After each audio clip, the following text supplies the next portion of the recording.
Hey guys, welcome to the 103rd C# tutorial that I'm making for the new Boston.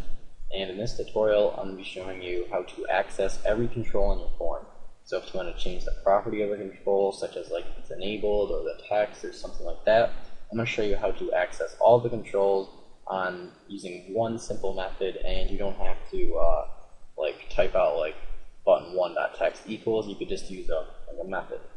So for this tutorial, you're going to need to have a few buttons right here, have just 3 or 4 of them outside of this group box right here, and just have a group box with at least one button inside of it. So once you have all that in your form, just go ahead and double click on this click me button. And the first thing that we're going to be doing is setting the text of every control to Atom. So we're just going to write a simple for each statement here to loop through every control on the form. So we're just going to say for each control, let's call it C, in this dot controls, and this dot controls basically just refers to every control on the form. So for every control in this dot controls, or for every control on the form, we just want to set the text of that control equal to Atom. So now in the debug here, it should just loop through every control and set the text of that control equal to Atom. Well, it did for all of them except this button. And that's because this button is inside of this group box. We never told it to access this button. We just told it to access all the controls on the form. And this button right here is called a nested control. That's because it's inside of another control. And this thing that holds the controls, or the group box, is called a container, meaning it holds controls inside of it, or it can hold controls inside of it. So in order to access all of the controls, including this button, we're going to have to write a recursive method. And we worked a little bit with recursive methods when dealing with the tree view. And in case you missed that one, it's basically just calling a method from inside itself. So if we had a method called like hello, we would just call that hello method from inside it. So first thing we're going to do right here is just create a new method. I'll just call it access all. And we're going to have it basically pass through a control collection.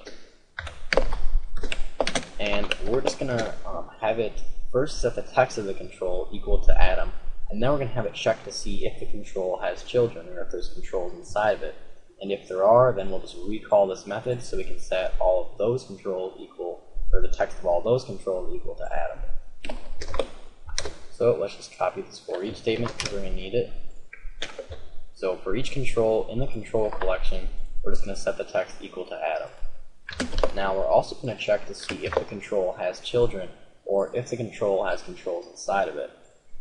So we're going to say if C.hasChildren, and this returns a bool indicating whether the control has children or not, or basically whether the control has controls inside of it. So if there's controls inside of this control right here, then we're just going to recall this access all method and pass through all the controls inside of that control. So we're just going to say access all, and then C.controls. So if this were a group box right here, then it would set the text of the group box equal to Atom, and then it would check to see if it has children. And yes, it does have children. There's a button inside of it. So it will call this method access all, and it will pass through all the controls inside of this group box. So it'll just pass through this button since there's only one control inside of this group box. And then it will set the text of that equal to Atom. So now we're just going to call this access all method from when we click the button, and we're just going to pass through this dot controls. So now when we debug here and click this button, the text of all of these controls, including this button right here, should be changed to Atom. Yep, perfect. So that's pretty much it for this tutorial. In the next tutorial, I'm going to show you a few more things that you can do using a similar method like this. So, see you guys.